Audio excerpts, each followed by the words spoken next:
If you eat too many ultra-processed foods, you could be starving your gut microbes, and they'll get hangry.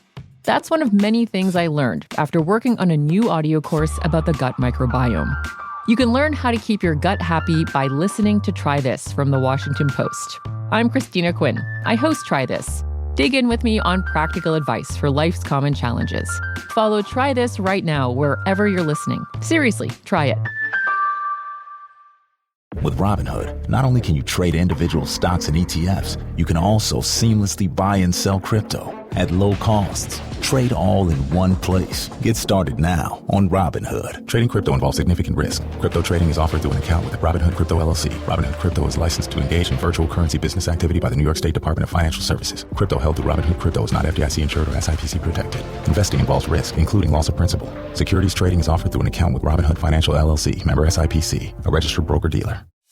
If you love to travel, Capital One has a rewards credit card that's perfect for you. With the Capital One Venture X card, you earn unlimited double miles on everything you buy. Plus, you get premium benefits at a collection of luxury hotels when you book on Capital One Travel.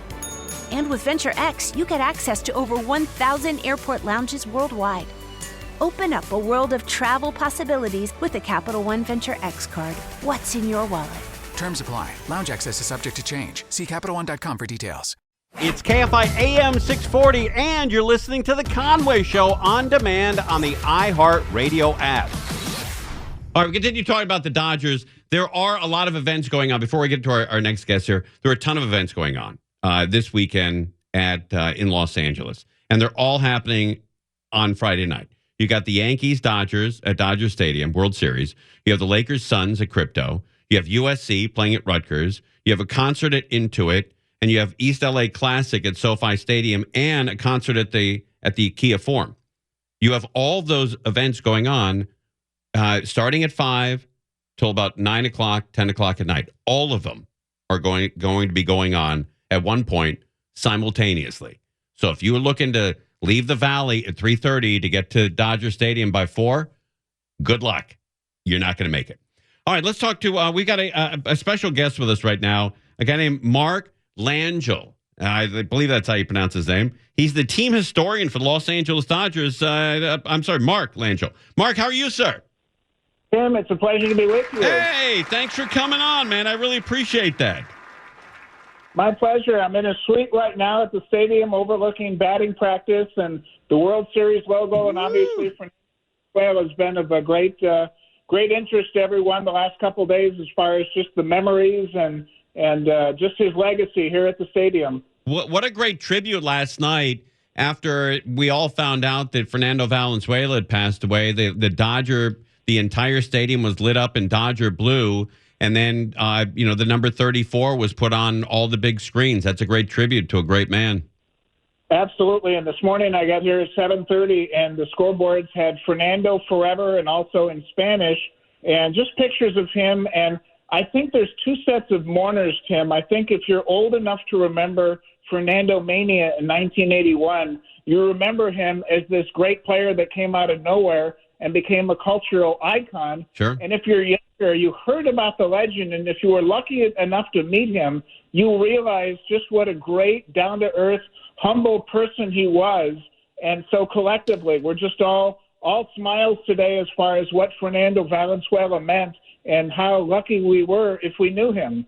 I think you're right. I think he did more for Los Angeles baseball and the Los Angeles community, and I think than any other player. You can make a case that Jackie Robinson broke the color barrier and did more nationally for the game, but I think locally there's nobody that did any more positive, anything bigger for the game than Fernando.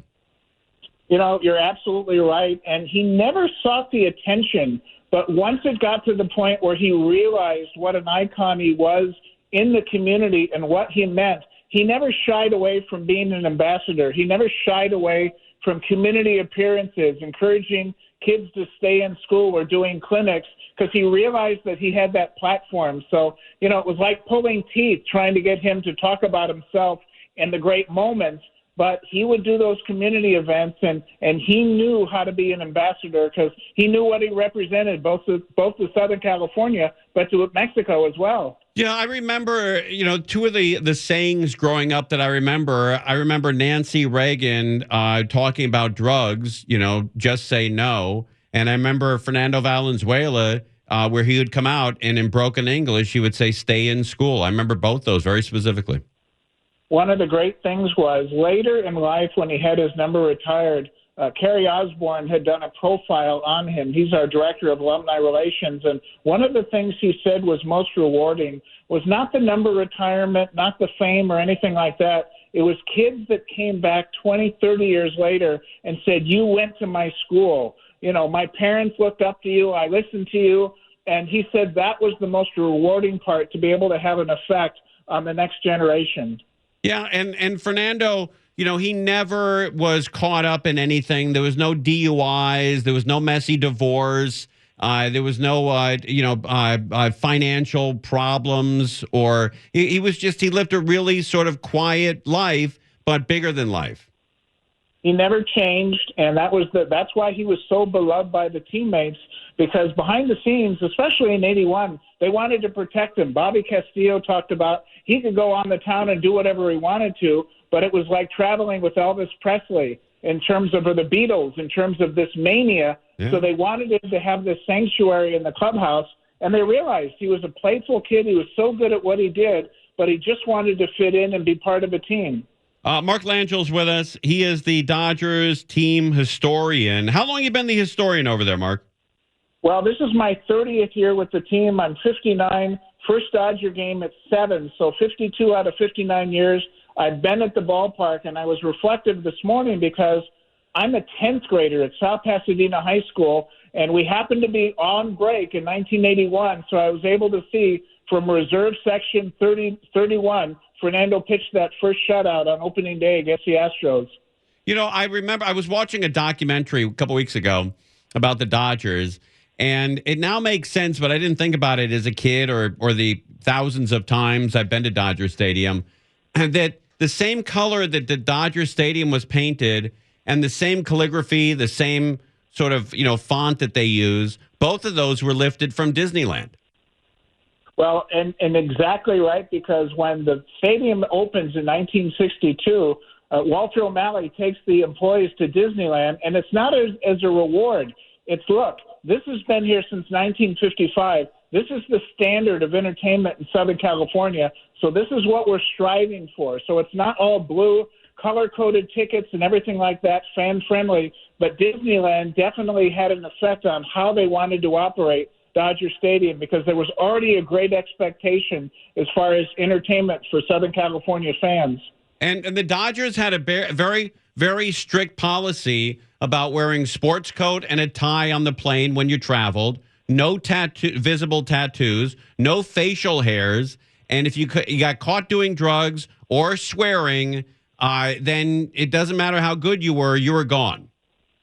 It was a different time. It was a time that the O'Malley family owned the team, and there was just certain principles that they lived by, and it was just a certain way, the Dodger way, not just on the field, but off the field, too, as far as representing the organization. And that had gone back to Brooklyn when Walter O'Malley had taken over in 1950, so that carries over to the West Coast, because they only had one chance to make a good first impression. And that's the same thing as far as the new owners. Stan Kasten comes in, and when he wanted to hire Janet Marie Smith to do all the ballpark renovations, he said, we only have one chance to make a good first impression. That's great.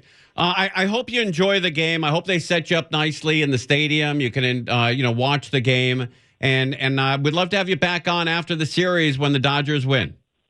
Oh, my pleasure, Tim. It's a pleasure to be with you. Thanks, Mark. I appreciate it. Mark Langill, he's the historian for the Los Angeles Dodgers.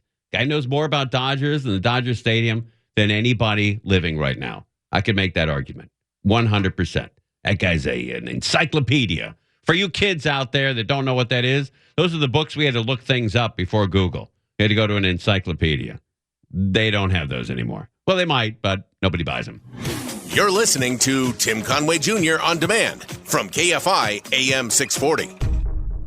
All right, we can't say this enough, that Friday is going to be the next Carmageddon in Southern California. You're going to have 60,000 people, 58,000, 60,000 people. Let's say 60,000 people, including employees, at Dodger Stadium. Then you're going to have another 15 to 20,000 people in downtown Los Angeles at going to the Laker game. So you got another 15,000 down there. That's another big deal. And then you've got another, I don't know, maybe 20,000, 25, 30, 40,000 people at USC, where the USC Trojans are playing Rutgers at the Coliseum. And then there's a concert at Intuit, at the Intuit Dome. ELO is playing at the Forum, the Kia Forum. And then the East LA Classic, the football game, is at SoFi Stadium. All of those events, 1, 2, 3, 4, 5, 6, all 6 of them are going on simultaneously. All 6. At one point, all 6 will be going on at the same time. So if you're going, let's say you live in Palmdale and you're going to the Dodger game, good for you. Got tickets? Great. Good. I would leave your house at 9:30, quarter to 10, just to be safe. What you don't want is to be on the freeway at 5 o'clock. You have Dodger tickets and that game's starting, and you look at Waze or Google Maps or whatever it is, and you're an hour out, hour and a half out, and you don't get there till the 4th inning. Don't take a chance. Leave 5 hours, 4 hours before the game. Get there early, better early than late. Hit a hot dog, maybe a couple beers in you if you're not driving, and enjoy yourself. And see how beautiful the stadium is. The weather's going to be perfect. It's going to be 80 degrees. Let me see what exact temperature will be at first pitch. All right, so let's do Dodger Stadium. We can do that specifically. Dodger Stadium. Dodger Stadium. All right, DODGER. Dodger Stadium at exactly on Friday at 5 p.m. All right, there it is right there. 5:08 p.m., 78 degrees. 78 degrees at first pitch. 70, it'll be a high of 82. That'll come around 2:20, 2:30, and then it'll cool off a little. And at first pitch, at 5:08 p.m., it'll be 78 degrees, and then it'll tail off, and by the end of that game, it'll be in the low 60s. It'll be 63 degrees. So bring a sweater or a jacket, something comfortable, maybe a long sleeve shirt. Who knows? Maybe you can buy if you got the money, you can buy yourself a Dodger sweatshirt.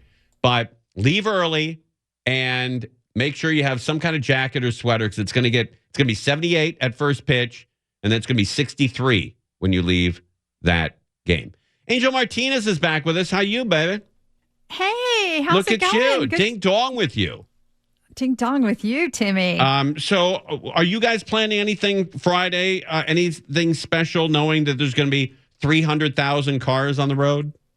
Timmy, this is like our Super Bowl, and we have been in training over the past 4 weeks. Yeah, so Mike O'Brien and the pilot are practicing getting out of the flight restriction areas in a timely manner. Oh, good. And we're going to be over all of the hot spots on Friday afternoon into the evening, because it's going to be a doozy. Oh, it's going to be great.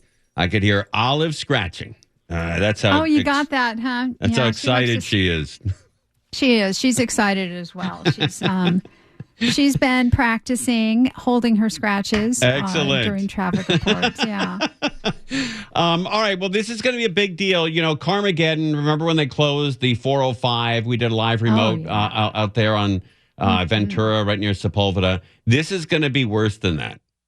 This is going to be, I would say there's going to be, maybe on the conservative side, 100,000 cars that'll be in the downtown area that normally aren't there.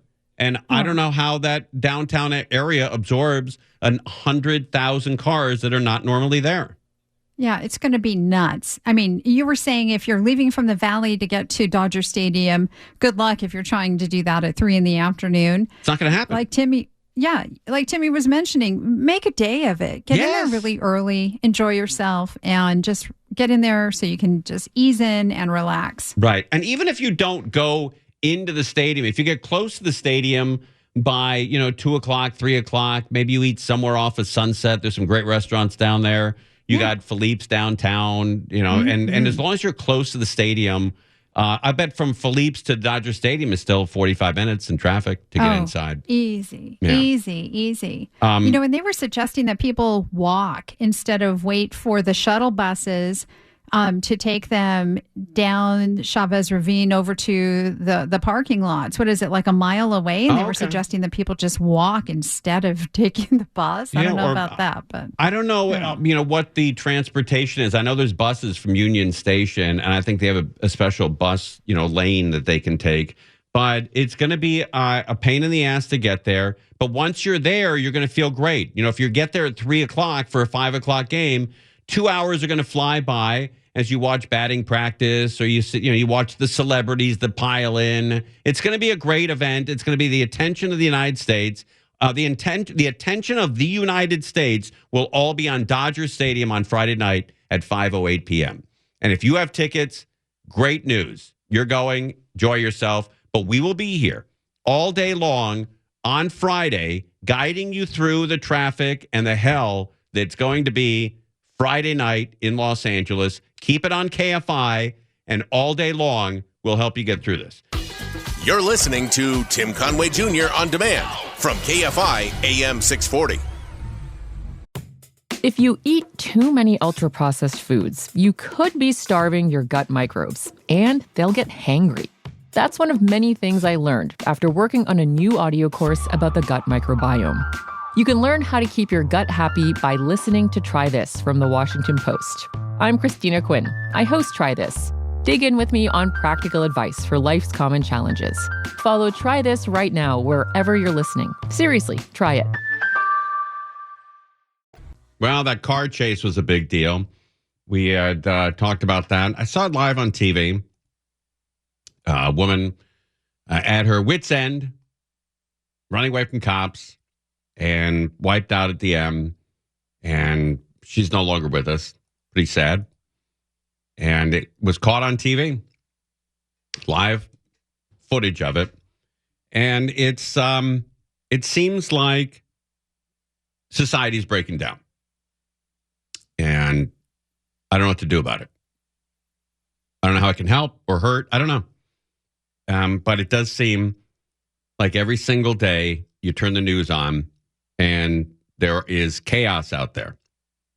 Last night in North Hollywood, very popular shopping center on the corner of Lancashire, where Magnolia and Riverside becomes Verdugo, and then there's Cahuenga and Lancashire. That whole crazy intersection where like 900 streets meet.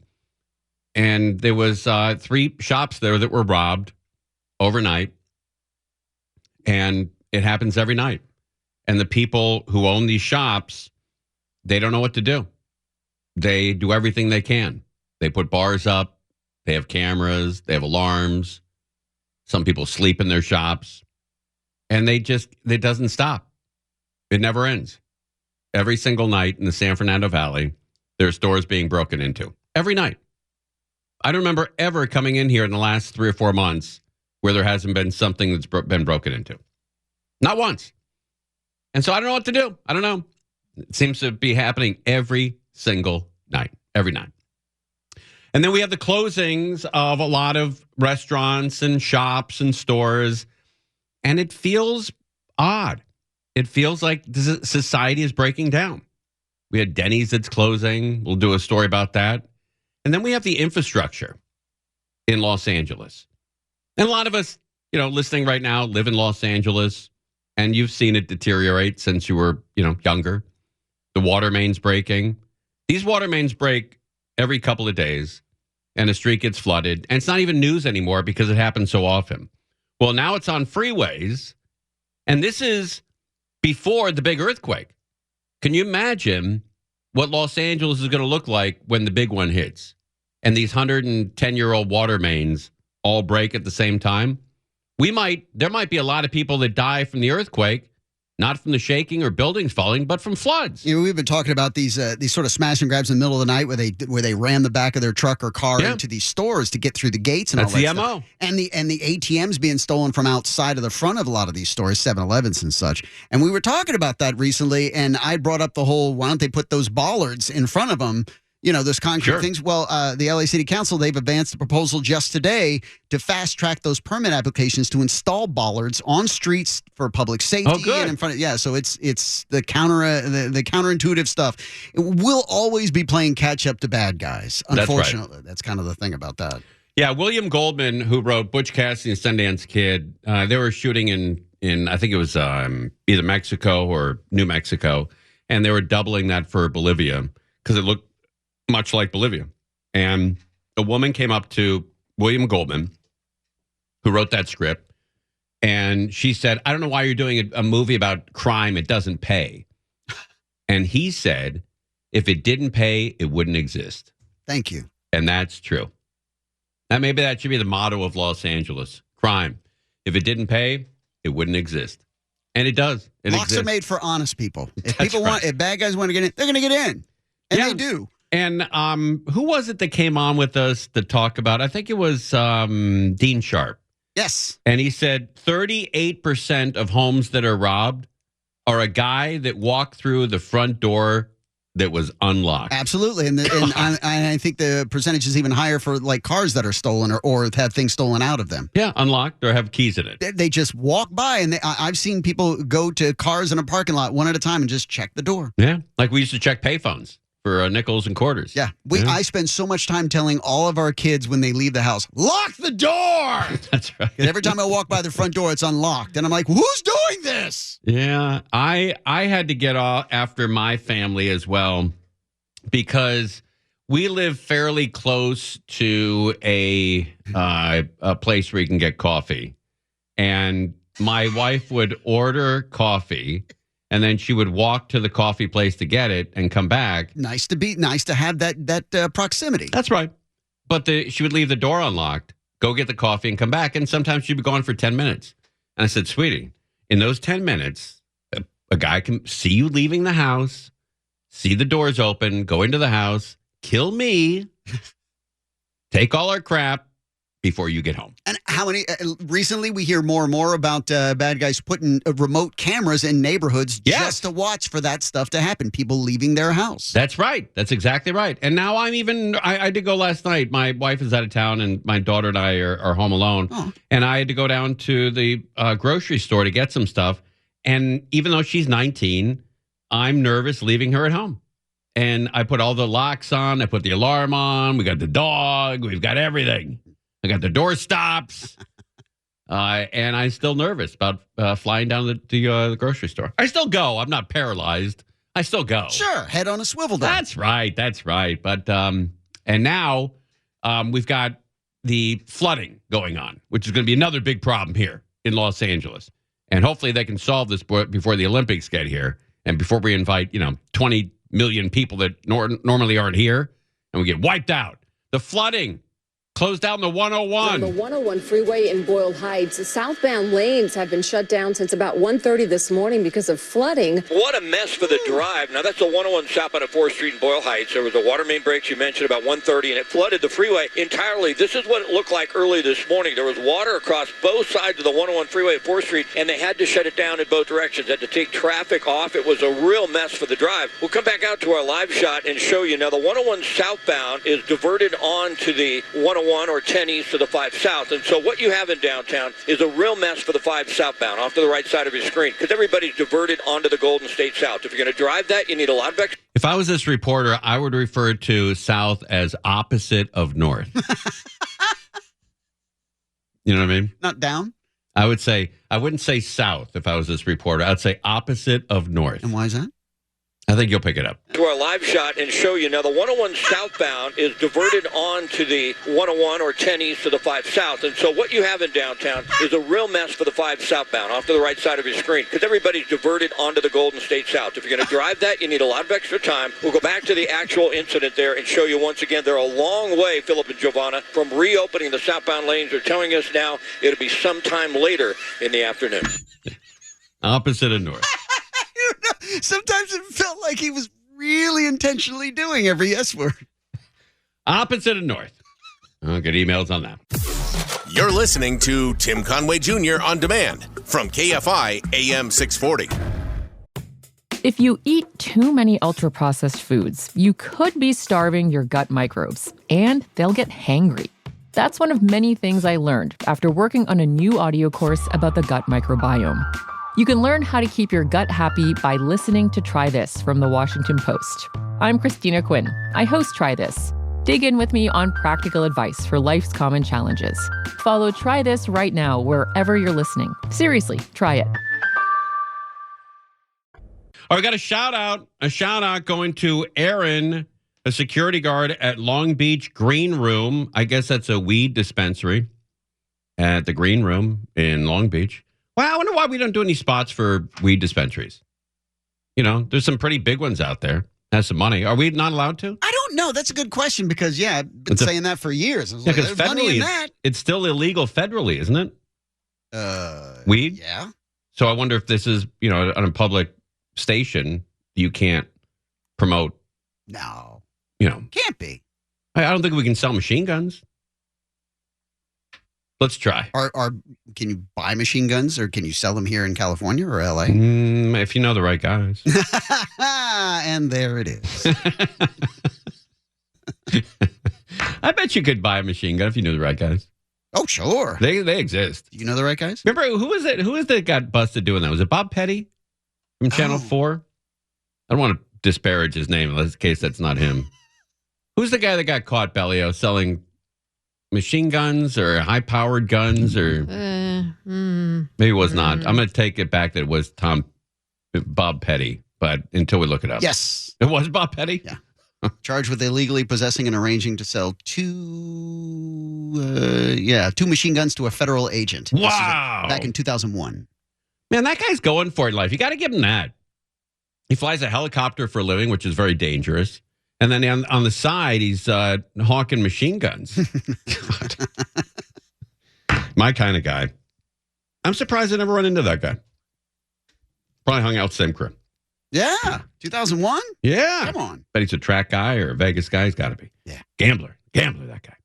All right. A shout out to Aaron, a security guard at Long Beach Green Room Weed Dispensary. Huge shout out. There you go. And you've seen him down. Okay. He said that Crozier seems down to earth. Right. Based on what? Do not know all me. the fireplaces? Yeah, 3 fireplaces, a hot tub, his own pool, his big ass pool, 12-acre backyard. Yeah, very down to earth. Everybody's just Yes, that's me. Mr. Blue Collar out there. He just attended a gala. What's your favorite of your 3 fireplaces in your house? The one in our bedroom. Is that right? Oh, yeah. Who doesn't want a fireplace in their bedroom? Do you have a remote for it? No, it's old school, man. I mean, it's gas, but yeah, it's old school. Can you burn logs in it? It might be able to be retrofitted, sure. Oh, but you can't now. You don't know. No. Oh, so you flip a switch and you get the... Yeah, I turn the gas on and light it with a match. Nice. Yeah. All right. And that sucker goes on. And it goes on. It goes on, man. That's Crozier. I'm stud. That's good times, Bob. Where are the other 2 fireplaces? One in the living room? Yeah, the one right below our bedroom because it's the connected same fireplace. To the same chimney, yeah. And then one on the other side of the house in the front room. And that one doesn't even go because it doesn't have anything in it. It's just kind of a dead fireplace. Did you guys ever get the one placed in the powder room downstairs? No, actually, we're cutting down the size of that powder room because it just needs to be a half bath because we're getting more room out of our kitchen for it. So no room for a. You're expanding the kitchen? Well, we're gonna take some of the space from that bathroom because it's kind of useless space and giving it to the kitchen. I really pissed off my wife about maybe 10 years ago. I had a friend of mine who is a construction guy, and he said he's in the area. He goes, if you're not doing anything, I'll stop by. I'll go to lunch or something. I go, yeah, come on by. And he shows up, and he's got his hard hat, in the car, and he was, he's been working, so he's all dirty and crap. And I said, buddy, my wife doesn't know who you are. Doesn't know we're friends. I said, can you come in with me? Yeah, what's going on? I said, I need you to come in and measure the house for stuff. And he goes, sure. So I said, I need you to come in with measuring tape and a notebook and take notes. And he goes, all right, what are you doing? I said, I want to turn the kitchen into another bedroom. And he's like, what? I said, just do it. And so he comes in, Jen meets him, and I said, hey, here, we're going to, I'm measuring the kitchen. And she goes, for what? And he starts taking measurements in the kitchen. And she's like, what's going on? I said, well, I'm going to turn this kitchen into a bedroom. Extra bedrooms in case we have a family or friends over. They can sleep, have their own room. And she said, well, where are we going to cook? And I said, you don't cook.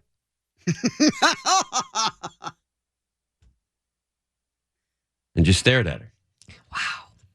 That was a big battle we had. Did she? I can imagine. Did she was she taken aback or did she react immediately? I will tell you that the next couple of days we had meals. Oh, hey, that's a good thing, right? It was great. Or was the food? No, it was good? great. Were you afraid to taste it? It was terrific, man. We had meals. Yeah, go ahead and eat that. I made that for you. Yeah, I was just busting her balls, but I think she took it personally, and we had some good meals. Nice. Yeah, knocked it out. But we cook together. Like, I'm the grill guy. Are you the grill guy at home? Oh yeah.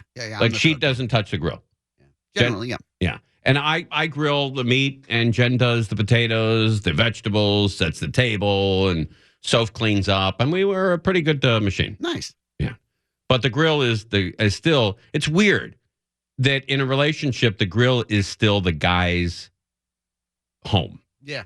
I mean, and they don't even like when their wife gets near it.